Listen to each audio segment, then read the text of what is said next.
Dr. Manny from Break the Cage MD. This is the concept of how disempowerment is passed down through narrative.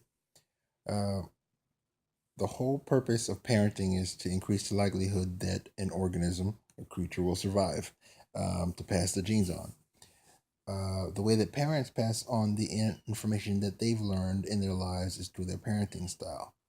The problem with that is, well, there's a lot of good things about it, first of all, but the problem with that is that parents often pass down narratives that are disempowering. If, say, for example, a parent grew up during a time, say, during a period of heavy racism, uh, during a period of sexism, during a period of whatever cultural elements, they pass on these narratives that, though meant to be protective to prevent the child from, as an adult, suffering the same wounds that the parents did, sometimes they live as what's called limiting beliefs.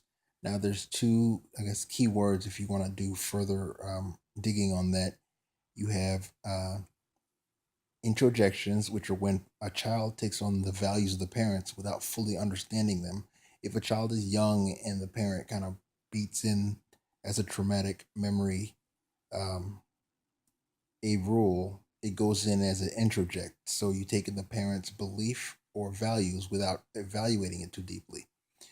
Another way, and there might be some overlap in these two ideas, but another way in which an idea goes into a child without much evaluation uh, and becomes a problem later when the child is creating more advanced life rules is through what are called injunctions. And you've probably heard of injunctions like, well, they had injunctions on Empire last week for anyone watching, where Lucius Lyon received an injunction. And you see it's like a statement, it just stops your thought process. It's like a hard rule without many variables in it. And that's just what it is as a child when you're given a rule like don't think. And often it's an inference that a child makes. And so, one last tangent, and I'll clean this up in the writing, is that see how's the best way to put this. Um, a thought is when your unconscious mind makes an association between two stimuli in the environment, or stimulus in the environment, and a thought in your head, an existing thought in your head. They're combined and they're given a new meaning.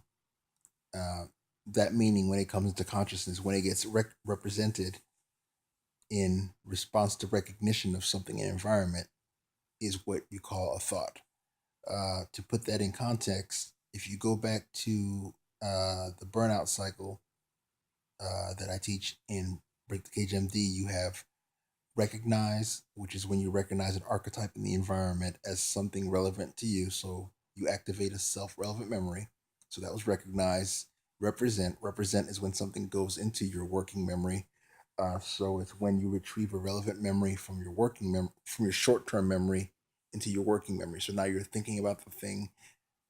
You're consciously aware of the thing as being relevant here, now, and to you. So in those three axes. And react. React is when you pull a behavior right out without evaluating the variables too closely. Um, to go more deeply into the react concept, if you watch on breakthecagемd.com, there's a video about ritual versus procedure.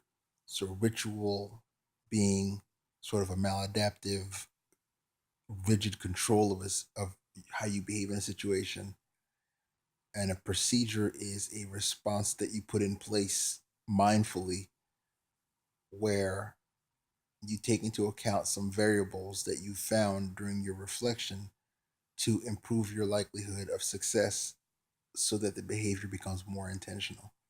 And later today, I'm going to be um, recording, and so keep an eye out for it, a video about the three key types of intentionality and how they serve as empowerment tools.